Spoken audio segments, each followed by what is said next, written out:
What's up, everybody? Damon here, and in today's gaming news, Starfield finally gets its version 2.0 and the PS5 release date, Bethesda qualifies its excitement over Nvidia's DLSS 5 tech, and the Nintendo Switch 2 gets an important update. This is your Daily Fix.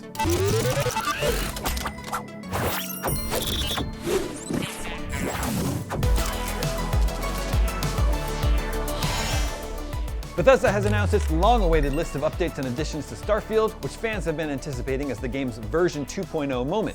Today, Bethesda announced Terran Armada, a new paid story expansion which features a new quest line, characters, locations, enemies, and rewards. It'll be $10 or free if you own Starfield's Premium Edition.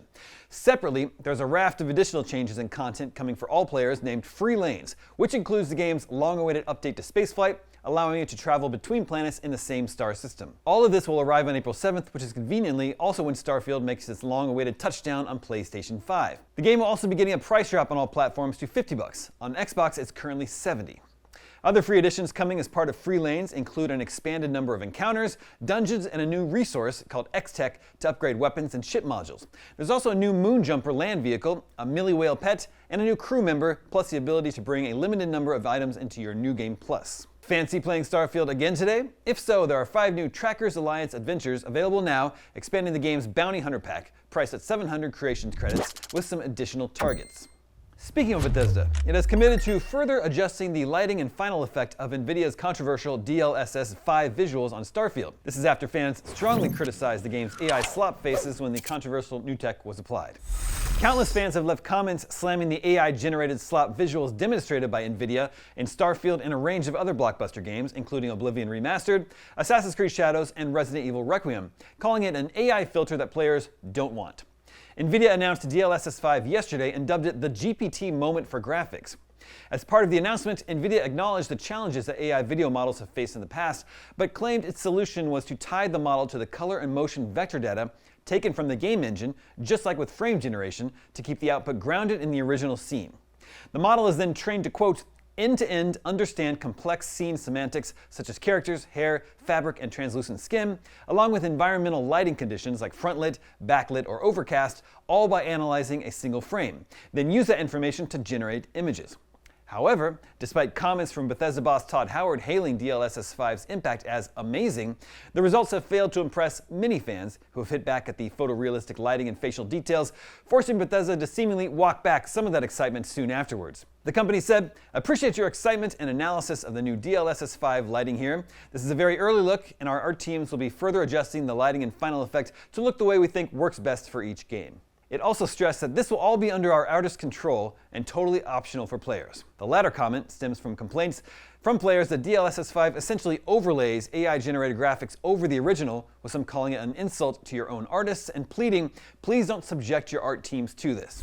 DLSS debuted back in 2018 with the RTX 2080, and it was initially just the deep learning super sampling that it's named after. The idea was to take a game, render it at a lower resolution, and then upscale it using AI back to your native resolution.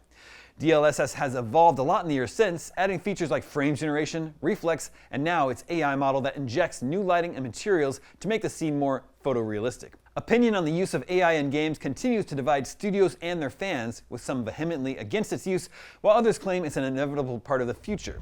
Rockstar co-founder and former Grand Theft Auto writer Dan Houser recently likened AI to mad cow disease, but the CEO of Genvid, the company behind choose-your-own-adventure interactive series like Silent Hill Ascension, has claimed consumers generally do not care about generative AI in games and stated that Gen Z loves AI slop. And finally today, Nintendo has announced a major new Switch 2 feature that improves the performance of most Switch 1 games when played in handheld mode. A handheld mode boost option has been added in today's Switch 2 firmware update, which brings the console up to version 22.0.0. The feature, which is buried at the bottom of Nintendo's patch notes, allows for boosted Switch 1 games when playing in handheld with performance akin to playing with the console docked. A separate support page on handheld mode boost suggests Nintendo has achieved this by simply having your Switch 2 act as if you were playing while docked, even if you're not, which does add a few technical issues. Nintendo notes, because this option forces TV mode operation, some instructions may be incorrect or fail to operate correctly. The option may also disable the touchscreen and cause the Joy-Con 2 controllers to be treated as a Switch 2 Pro controller. Lastly, Nintendo notes that while this option can result in improved visuals, it will also increase the system's power consumption. The rest of today's Switch 2 system software patch notes include a few other nice additions, such as the ability to add notes about your online friends, which don't worry, they won't see, and improvements to the quality of shared game screen footage on Game Chat. And that's your daily fix for Tuesday, March 17th. It's time for a brand new month of gaming. Jump into the Humble March Choice Bundle and score an amazing lineup of titles. Right now you can grab Tempest Rising, Chance of Sinar, Sworn, Etrian Odyssey 3 HD, Bread and Fred, 0 Hour, Small Land Survive the Wild, and Hard West 2.